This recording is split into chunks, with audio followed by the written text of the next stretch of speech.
You wanted the best. You've got the best podcast. The hottest podcast in the world. The Chris Voss Show, the preeminent podcast with guests so smart you may experience serious brain bleed. The CEOs, authors, thought leaders, visionaries, and motivators. Get ready. Strap yourself in. Keep your hands, arms, and legs inside the vehicle at all times, because you're about to go on a monster education roller coaster with your brain. Now, here's your host, Chris Voss. Hi, folks. Chris Voss here from thechrisvossshow.com. Are you ready for the roller coaster of the whatever this is, the podcast, the Chris Voss Show podcast.com. Anyways, make sure your hands, arms, and legs are securely in your seat. Otherwise, you might hurt yourself. We don't want to have you hurt yourself. Otherwise, those FAA flight attendants will come down the thing and they'll slap you silly and then have you dragged off the plane.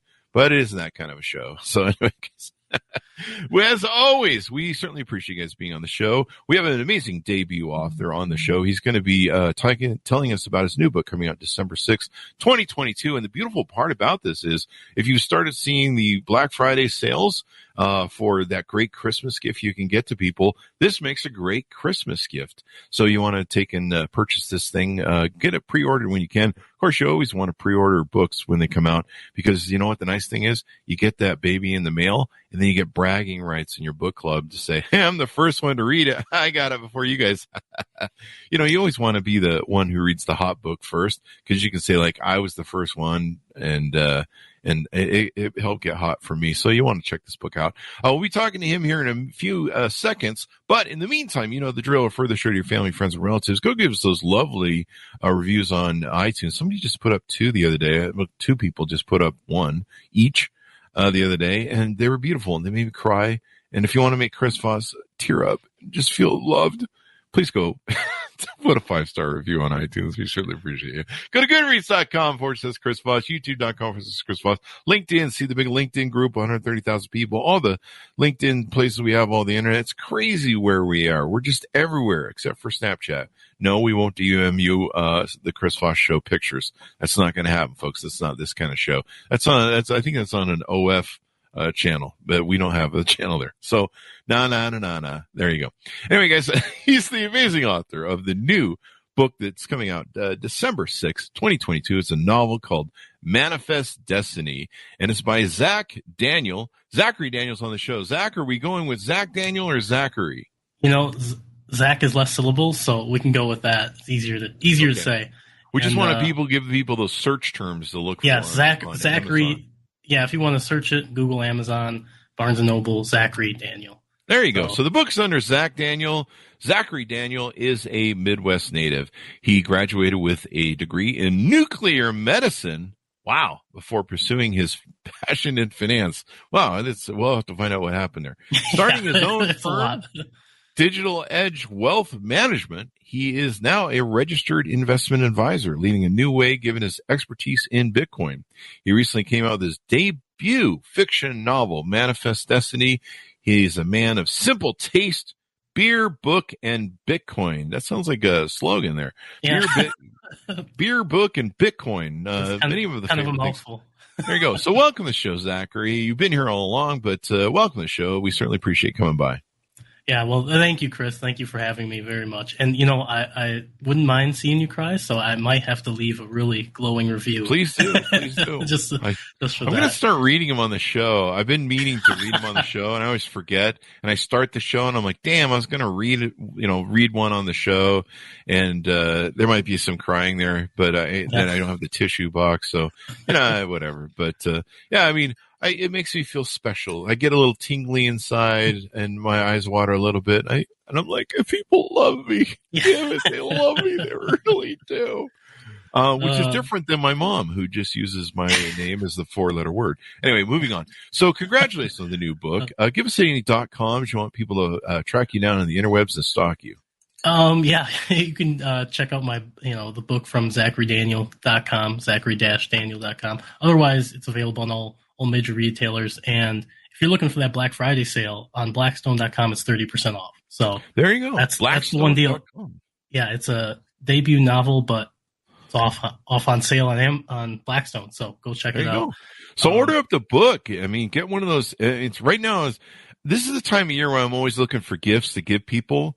And, I have a lot of friends that I like to give gifts to, but you're not spending like a lot of money on them like a wife or girlfriend. So you want kind of like that gimmick sort of thing where you're like, here's something that means something that's really good, but you're not worth spending $50 on. Yeah, that's a very polite way to put it. I have friends right now listening to the show going, is that me? Is he referring to me? Exactly. Yeah. Self-insert to me. No, or you combine them. You give them like a couple copies of the book to give away to their family and their friends and relatives, and then maybe some roses and I don't know, some a thing of champagne. So you just stack it. I think that's called stacking the presents. Is that? I don't know if that's really a term. I'm just making shit up at this point. So let's talk about a few different things. What motivated you on to write this book? What was the catalyst?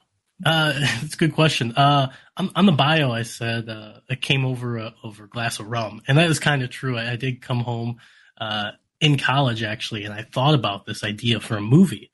Kind of, honestly, the main character would have been like an Edward Norton-looking type. Mm-hmm. And I had this idea for a movie, and I'm like, I'm broke. I can't do it. I can't make a movie. I have no expertise there, but I can write a book. And there you go. That's what I did. I had this idea for a story, a great mystery thriller, character-driven novel, and made it happen after that. That was kind of the catalyst. And then I spent probably 6 years on this, 7 years. 6 years writing it. Wow. Yes. I spent a lot of time and a lot of thought. And so, end product. And I'm very excited to get it out. And, you're right, getting that feedback from people, it is very warming. It's tingling. Yeah, it is. It's tingling. I mean, did you run it through the editor yet? Sometimes the editors are mean to you, though. Yeah. I ran it through a couple editors, and the first editor beat me up pretty good. And they're good at that. They tear out your soul and they stomp on it a few times. Do. No one was a harder editor than when I did my first draft. And I sent it to my dad. He got through 4 chapters and he said, "Nope, this needs more work. This isn't for me." There you go. But that was obviously probably year 1. So it's had a lot of work since then. Yeah, 6 years, man. You've been putting in the time and effort and stuff. So did you write when you were younger? Did you just boom, this just became your thing? Or was there kind of lead up to it where you're kind of always kind of thinking about these sort of things? I always been creative. I always have kind of had a creative mind and an active imagination, but I really didn't get into writing until early in college. I was in it was a weird class. I was in a creative class, beginning intro to writing class, and it was just me and 16 Chinese exchange students in this one class. So I was the only English. I was only, natively English, and the teacher just made me start liking writing and taught, just kind of teaching me some fundamentals and kind of seeing that you could really build a whole story and narrative just from, just from a few words, how kind of powerful they could be. And that was kind of her emphasis. So that really kind of got me thinking about writing in a different way, that it was kind of just a different medium I hadn't thought before. And so when it came time to have this story in my head, that's kind of what brought it to fruition. But before that, I hadn't really been super involved in, writing or I kind of like poetry a little bit, but this was definitely a different breed. There you go. Now you've kind of weaved a few different pathways here. What is nuclear medicine? Is that where I didn't they used to do that in the 50s with the girls who would lick the paint before they lick the watches? Is that nuclear medicine? The radium dials. Yeah. Radium. Yes. No. A little bit different. Same premise. Nuclear. Nuclear. Is that Chernobyl sort of medicine, or what's going on there? No, basically straight from the reactor into your veins, and you start glowing. I grew that third arm. Yeah, Homer Simpson style. No, nuclear medicine is really a kind of a niche field of the imaging department. So you get MRI, you got CT. Okay. Nuclear medicine is a niche of that. Basically, how I would describe it is CT and MRI. You kind of look at body systems, the bones, the ligaments, the tendons, the structure of the body. Nuclear medicine kind of looks at the function. So we use nuclear isotopes. That's where the nuclear comes from. That, combine it with a pharmaceutical, and it goes to different body systems, and we can image it that way. So the cameras pick up on the radiation, and we're able to kind of diagnose from there. So it's kind of like when I go into, I always go in the hospitals. We used to have a courier company that would go to the hospitals to pick up samples and to take them to the labs. But we'd always see, the radiation. Hey, there's radiation in here, radiation going on. Yeah. So it's stuff like that, right? Yes, exactly. A lot of, ton of different tests, but probably our most popular would be, in nuclear medicine would be like the PET scan for cancer. Right. Okay. So if anyone's had a PET scan, that's nuclear medicine.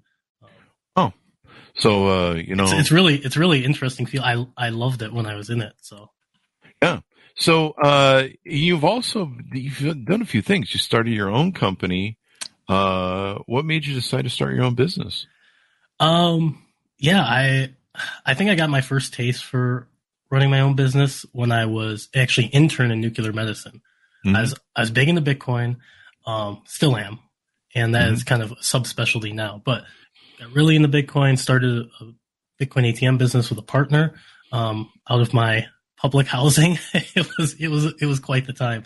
But that really got me my first taste. It was like the kind of freedom and exercise that running your own business provides. You can really make it your own.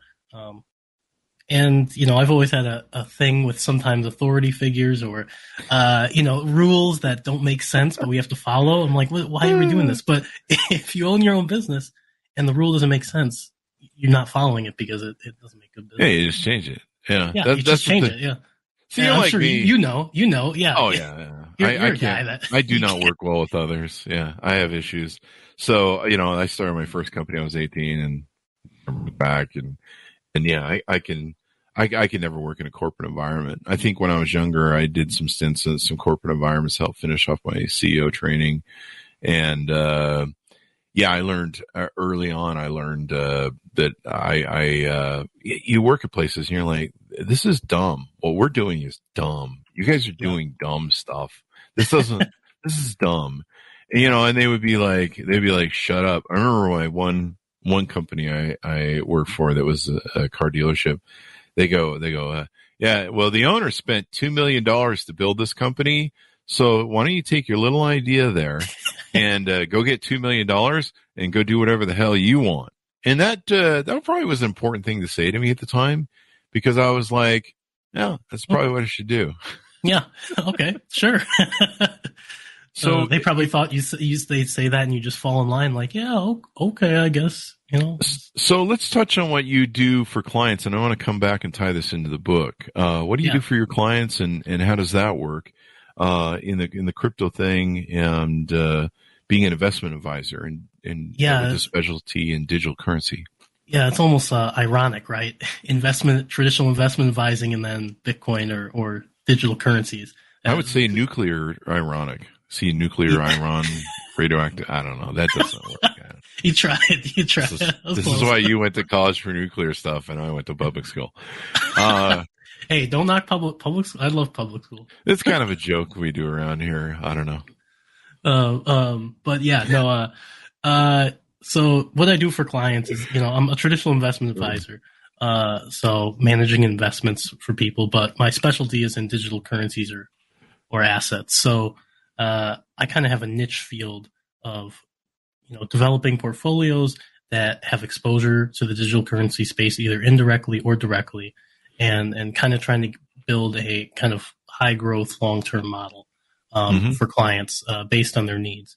And so I would say my practice niche is, people have their 401k generally, and I do have, some 401ks under me for their general retirement. But most people have their 401ks or their employee pension plans. But this is a kind of different subset of investing for a kind of little extra exposure. And, I kind of came to this because I've always loved investing in finance. That was what I spent my time and hobbies on, and, eventually obviously became my career. But I've taught about Bitcoin and cryptocurrency and investing. I've done classes and workshops on it, I've even given people some, but it never seems to work out. The market's volatile. People get emotional. There's a lot of misinformation and scams, as has been recently. FTX. Excuse me. Yeah, we'll get to that in a second. Yeah, this has been an interesting couple of weeks. But bottom line is, there's a lot. This space is tough, and it's just easier to be like, you know what, I want to get exposure. I think this is the future. I don't know what to trust, but here, let me, talk to someone who's been in it for 7 years and lives it. And then I don't have to worry about it, right? You're exposed to it, and I'm taking care of it. So you don't have to worry about it. That's why you want an advisor. Any sort of investing is hard. I've done day trading at NASDAQ level 2 back in the day. I was day trading during the .com era. You pull in $50,000 in 20 minutes and then go lose it again in another 20 minutes. Casino on steroids. Yeah, it was casino on steroids back then. If you played it right, you literally just anything that would launch. I think I made 50 grand off of Earthlink, but I was a pretty good player. I trained to be a stock market when I was in, I think 20. And I've been studying Wall Street for a long time, so I kind of knew the play. But it was a crazy business. I think the most I ever lost, and I never lost 50 grand in one deal, but I think 20 was the most I lost. But I think it was on something where I'd made 20 and lost it, so I kind of came out even. But I never took any brutal losses. And then I was smart enough to recognize what a recession was. I own a mortgage company, so I was smart enough to recognize what the Fed was doing in recessionary times. So when the .com boom went bust, I recognized the top of the market pulled out and watched everyone else ride it hell down. I just sat there with my cash going, yes, I got out of that thing. I milked it and got out. But no, it's stressful. Kind of that meme where he's sitting at the coffee table sipping his coffee and there's just fire around him, right? Yeah, just fire. And you're like, this is fine. This is fine. Yeah. And I would call people up and I'd be like, "Are you still in the market?" And they're like, "Yeah, I'm just trying to write it down." They're trying to do what people were doing on crypto recently, where they're trying to, they bought at 60 at the top of the market, and they've been trying to buy the ride down, which is normally what you do with stocks that have value. But you hope that there's a buy down bounce, but by buying it down, whatever. That's a technique. Yeah, dollar cost average down. Yeah, but you need advisors, you need help, you need guidance, because it is an emotional thing. When you see your money or your investments or something going down, even just like if it's a tick for a day, like down 1 or 50.5, you're like, where are we going? You never know if you're going to curve up or down. Yeah. I come back from the stock market days where you didn't have the internet. You literally pay to have this paper magazine delivered to you with 5,000 charts in it. It was expensive as hell. That's wild. Yeah, and by the time you got them, it was already outdated. Yeah, it's like 2 or 3 days outdated, and you got different trend lines going. But that was crazy days. So, let me ask you this, because I want to pull back to the book a little bit. We're going to weave in and out. So, did any of this sort of experience that you've been going through, where you nuclear and then you went to finance, did any of this play into the book? Is any of the plot in the book, or did it contribute in the book in any way? Yeah, that's a good question. Well, the book takes place in the mid 90s. So unfortunately before Bitcoin and crypto, so I can't do any self-insert there. But I would say that kind of my general creativity and the way I think about things in a manner does shine through in the book. But it is a very, fictional, self-contained story. So I would say there's some elements of my medical background that I use, not nuclear medicine specifically, but just some medical or, the way hospital or, nursing home procedures go. But in general, there's not too much crossover between the nuclear medicine, the finance, and the book. But. There you go. So Who are some of the characters in the book, and what are some of the plots? You can't give us too much, of course, with the novel. Yeah. What are some of the anything you tease out on the book that we can get to know about?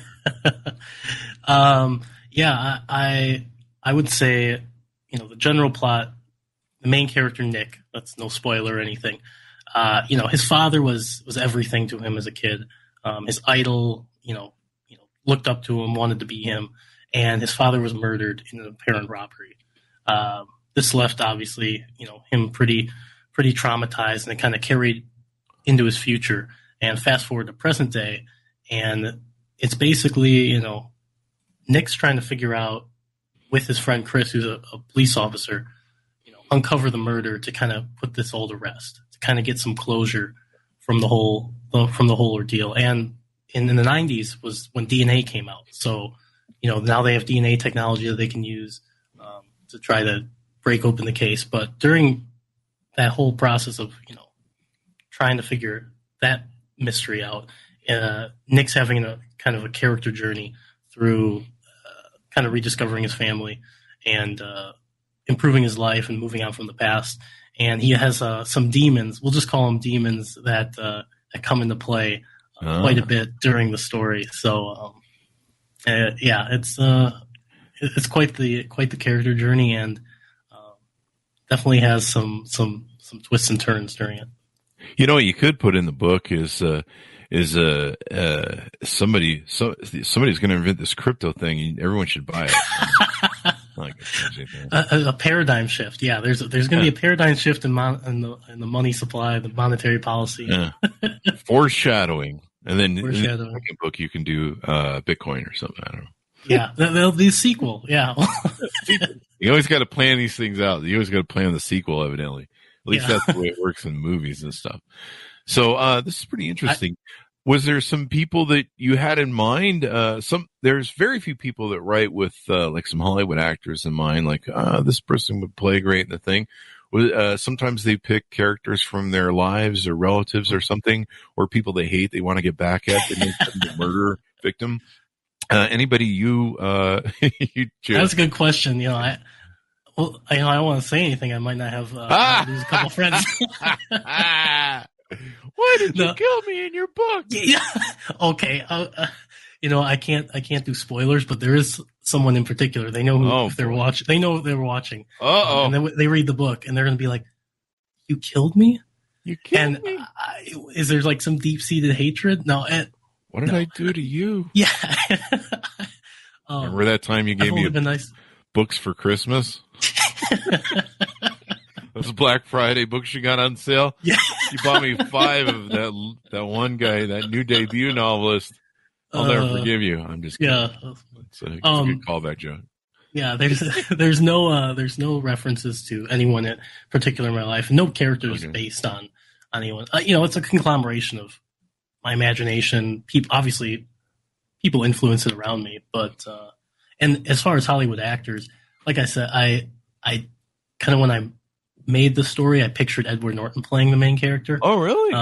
If that was, that was kind of who I visioned playing the main character. So if that leaves any impression for your audience, but there you go. He's a great actor.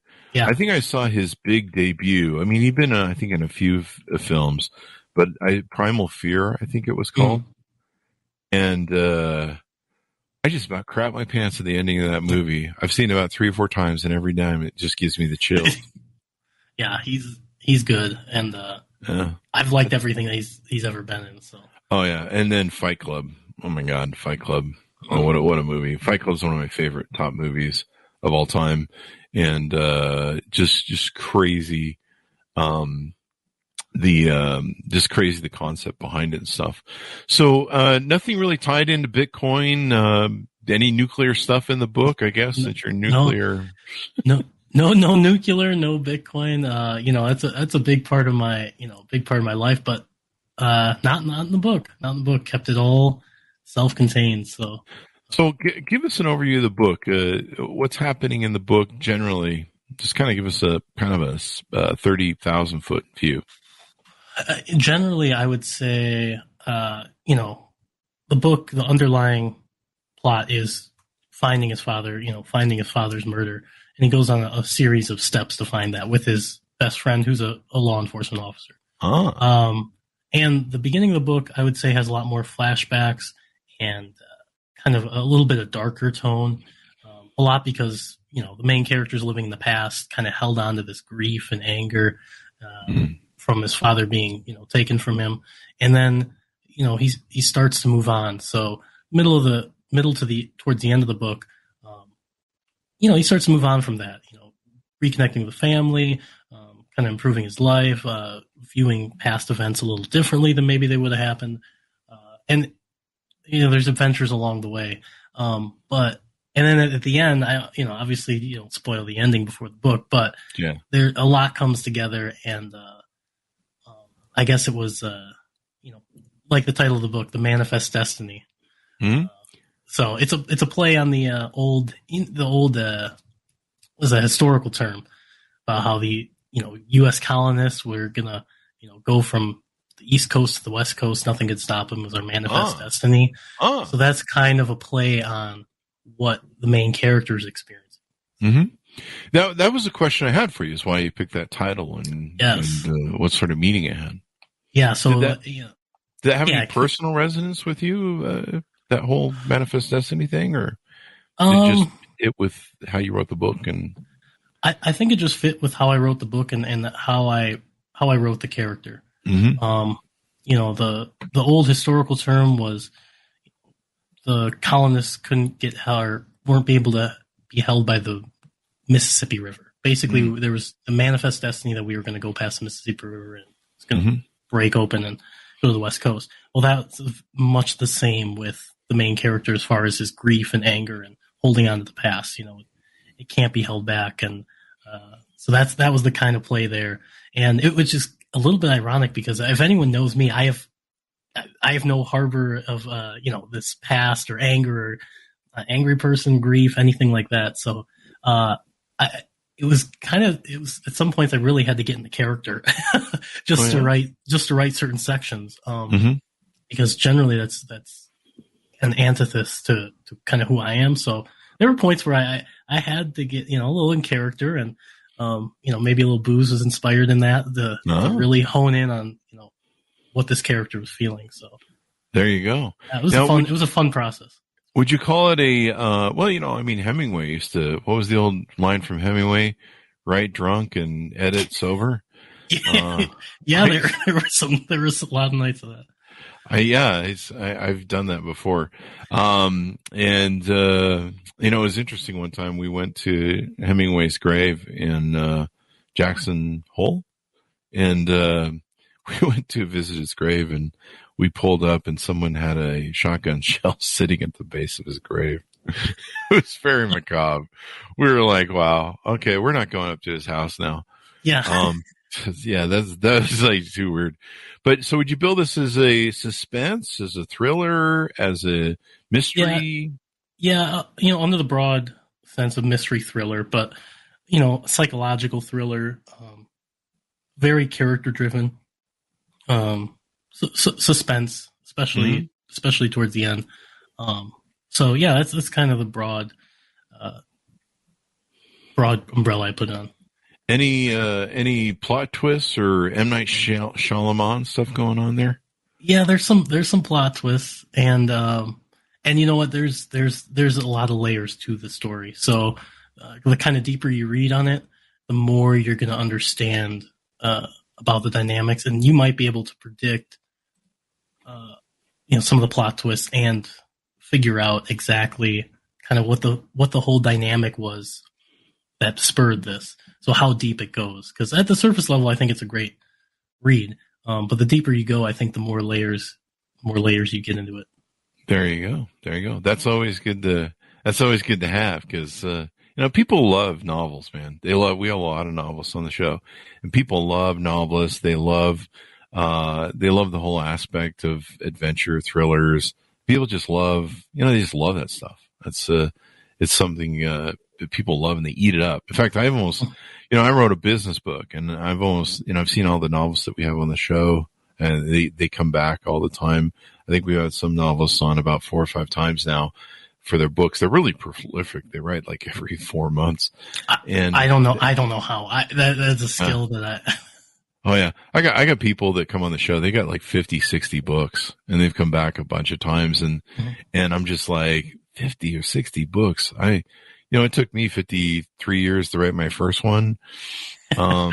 It's probably going to take, the next one will be out in 106, I guess is how it works for me. Yeah. You'll be on your deathbed and publishing your last book, but. Oh yeah, totally. That'll be my last book that I'll publish, and I'll just be like, screw you people, I'm out. Yeah. Elvis has left the building. I hated you all the whole time or something. I don't know. It'll just be something aggressive, maybe. Beacons of leadership, right? Beacons of leadership. Yeah. It'll be, my second book will be like, whatever. Just, I'm out.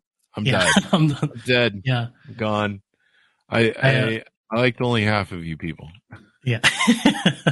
And it's not the half you think. Yeah, it's not the half you think. Yeah, I like that.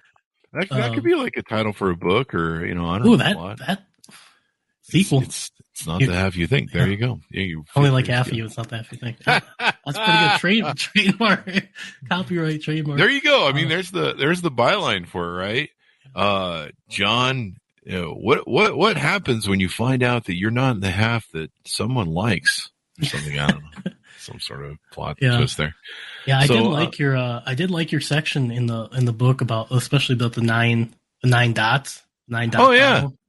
Isn't that a great thing? I thought it resonated really well. Just being in the crypto and Bitcoin space originally, starting a business in there is like there is no guidelines, and any box you try to fit it in, you're going to have to go outside. Yeah, it's there's so many social norms when you're born. You come in this world, and it does that. So I'm glad you like that part. I mean, you actually read the book. That's what's amazing. So many people buy it, and I'll be like, "You read that thing yet?" I'm like, "I'm getting to it." I'm the same way too. My friends will send me their books. If you read every book that your friend or guest sends you, you might not be able to do anything. Plus we do 2 shows a day, and I'm like, I can't read everything, but so let's go back to your business and what you do for advising and counseling and stuff. Do you want to talk anything about what you think about the FTX right now? For those of you who might be watching this 10 years from now, the FTX meltdown just happened, where I guess $30 billion just went into poof land. Yeah, just. Complete, you want to comment on that at all, or to give some of your thoughts? Yeah, sure. This is the probably the hardest, craziest couple of weeks I've ever had in this space, and that spans 6-7 years. So all the way back, people remember last big boom and bust. Bitcoin went from 20,000 to 3,000. The whole world was falling apart. I think this last FTX thing was the biggest probably since Mt. Gox. Yeah, just all the way back in 2014. I remember that 50% of the Bitcoin was hacked from Mt. Gox, and Bitcoin's price went from like $1,000 to like $100. Anyway, it's just you get so resilient in this industry because it's just crazy. But I would say the kind of breach of trust and the kind of setting back from the public narrative that this caused is massive. A lot of crypto platforms have failed this year, and some of them were just flat out frauds. And this is the biggest of all. But what made it so much worse is there weren't as many warning signs quite before. I mean, there's always warning signs, but they weren't as evident as some of the other platforms that went down, where it was like, you could check their balance sheets or their loan book, or, there were leaks or their public persona. Like everything was kind of leading up to this. FTX, the kind of way it was ingrained in the regulatory space and with celebrities and endorsements, and also the huge capital that was behind it. People might not know, but there were huge venture capital firms from Silicon Valley invested in this company. Valley was into it, yeah. A1Z, Sequoia Capital, pension funds. Sequoia took a huge hit. Crazy. And to see when this had collapsed, and to see that there was no board meetings, due diligence, and anything. This is the political donations. Everything is just, I think the fallout from this will kind of scar the overall crypto industry for a long time. And it kind of serves as a separation between, I kind of like to think of separation between Bitcoin and the rest of the crypto industry.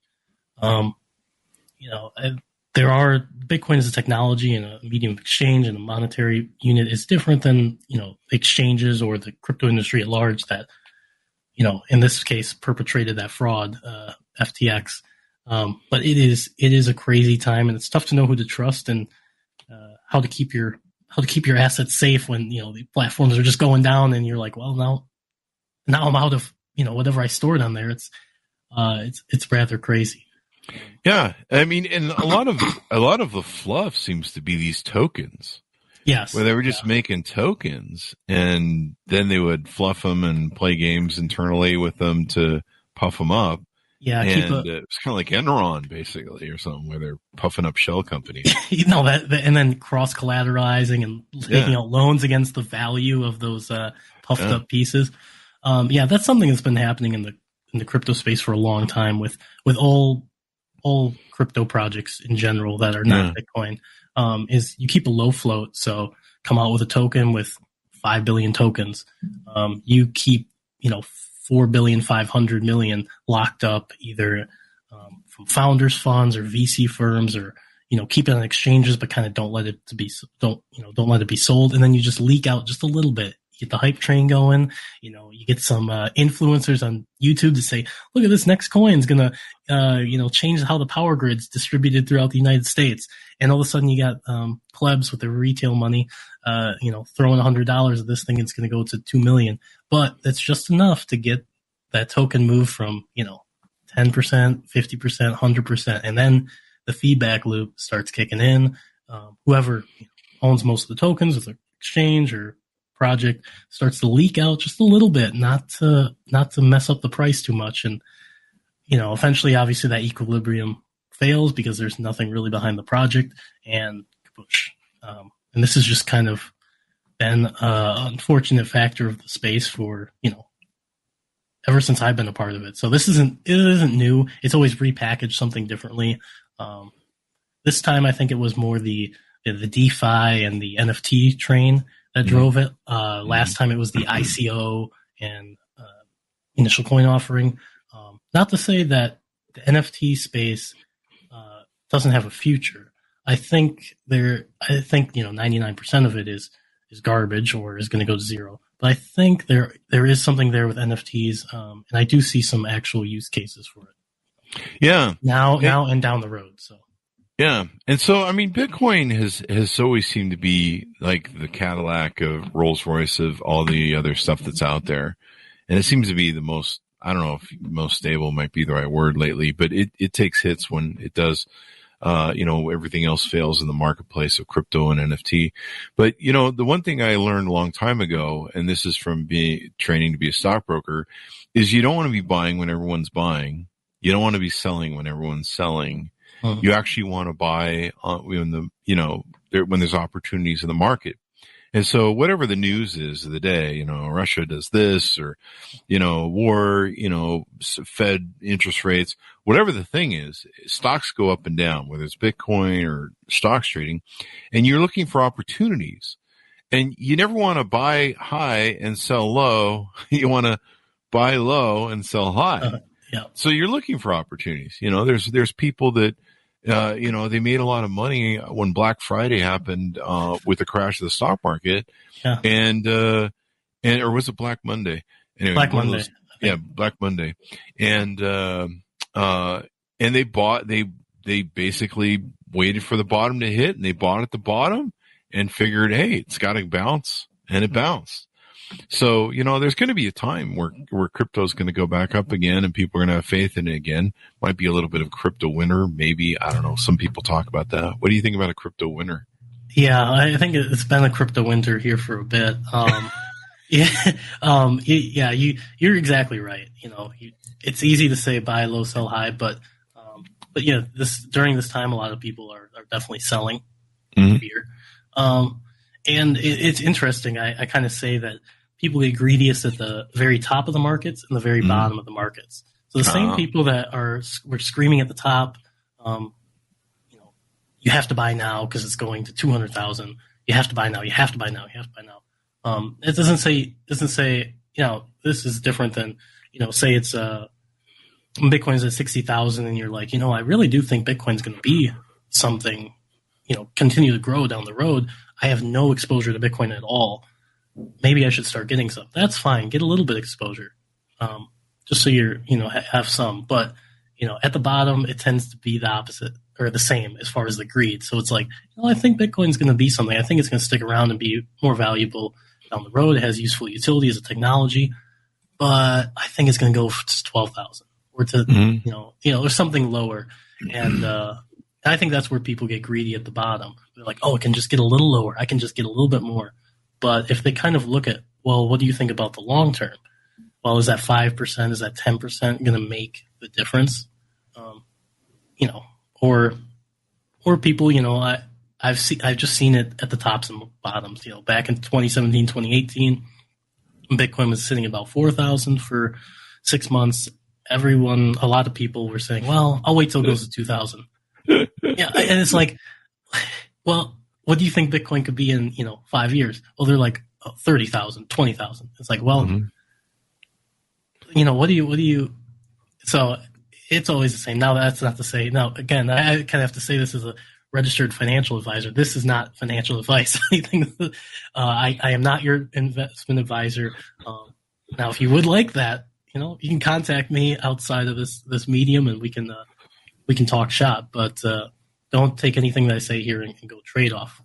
There you go. I was going to make that thing. How do people get in touch with you and talk to you about working with you? Yeah, they can look me up. Digital Edge Wealth Management is my firm.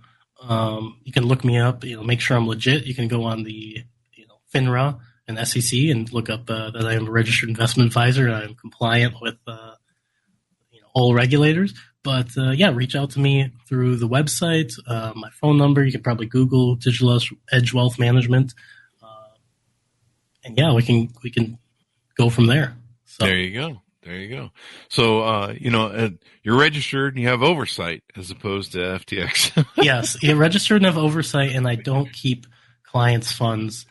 So I make sure that I custodian clients' funds with the most trustworthy of kind of fiduciaries, and not things that are just going to collapse or not. And you're not hiding in the Bahamas either, so there. No, I'm here. I'm here in Oregon. If you, that's true.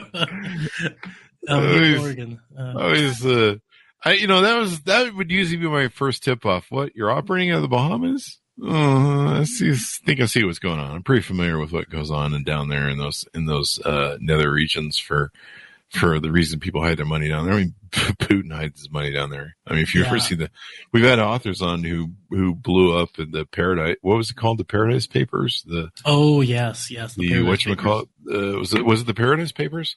I think so. Those papers, the Panama Papers. There it Panama is. Papers. Yeah. I can't get my references right on a Tuesday. What can I do? Anything more you want to touch on or tease out before we go? No, I mean we covered a lot of ground here, and I appreciate your time. But definitely the book, passion, and it's something. But so book, cryptocurrency investing, and I want to make the caveat, obviously my specialty is in digital currencies, but I handle all investment types. So like normal stock market stuff? Yes. Normal stock market stuff, normal in retirement stuff, Roth IRAs. It's not, you don't have to be exposed to Bitcoin or cryptocurrency in any necessarily portfolio. It's just that's a subspecialty that I offer that's different than probably, at least I've seen any advisor in any of the states I've operated in. So you're an advisor who actually knows how to deal with crypto, because a lot of advisors like really old guys with pocket protectors. Yeah, and they don't know the first thing, and they're working Wall Street and they've got cocaine and Victoria's Secret models all day long. Yeah, so no, I've been on the ground floor with I've done mining and I've done everything. So there you go. At least I know what I'm talking about. Well, Zachary, it's been wonderful to have you on the show. Give us your .com so people can find you on the interwebs there. I will. I appreciate you having me. It was awesome. There you go. Throw me the .com if you would, please. So www.digitaledgewealthmanagement, www.digitaledgewm.com, or if you want to look for the book, Zachary-Daniel.com. There you go. There you go. Otherwise, Google for either will work. So Google for either. That'll work. You can always got to get the plugs in. Thank you very much, Zachary, for coming on the show. We really appreciate it, man. Yeah, thanks. Thanks, Chris. Thank you. And guys, check him out. Order up the book. It makes a fine gift for this holiday season. You always got to have those backup gifts. In fact, one thing I do is I always have like spare gifts like this where I buy them, and then that one person you forgot or somebody like that you normally don't give gifts to, like they show up and they give you a gift and you're like, oh crap, I got nothing. And they just gave me a gift. It's always good to have like a backup gift, and you wrap it and you're like, this is for any weird stuff that goes on. And then, somebody shows up and gives you a gift. And you're like, wow, I didn't know you like me. I've hated you for years. But then you can be like, hey, I've got this gift. I planned it and everything for you. And you can hand it to them. So brilliant. That's brilliant. See, I think this is you got to watch out. That's the public school. That's the public school. In my world, you think everyone hates you and you hate them, but then sometimes they show up and they go, hey, I like you. And you're like, really? Okay. And then they give you a gift and you feel like so stupid. I think people do that as a passive aggressive thing sometimes too. This is why you got to watch out for these people. I'm doing some counseling here. So, what they do is they're like, I bet he didn't get me a gift. So what I'm going to do is I'm going to be an asshole and I'm going to get him a gift and then make him look bad and give him extreme guilt. See how this goes over. But no, as long as you got a backup gift there ready to go. Yeah, you like 3 or 5 of them, depending upon how big your family is. So order up the book. Order up the book just to read the damn thing and enjoy it, people. But also buy like 5 copies so you can have that backup gift there as well. Whatever we do for comedy on this show, Jesus Christ. Anyway, guys, thanks for tuning in. We certainly love my audience. We love you so much. Go to iTunes and leave some 5-star reviews. Make Chris cry. Maybe that'll become a segment on the show. Make Chris cry. That could be a segment at the beginning of the show. I don't know. That's kind of a dark way to start the show. I don't know if it'd be funny or not, but I don't know. People will be laughing at me crying. What kind of sick audience? Yeah, what kind of sick audience? What kind of sick fucking people are you? Well, you haven't listened to the show for 13 years. Hey, guys, thanks for tuning in. We really appreciate you. YouTube.com/Chris Voss. Goodreads.com/Chris Voss. And what else is there? There's a big LinkedIn group and all that stuff. Thanks for tuning in. Be good to each other. Stay safe. And we'll see you guys next time. That should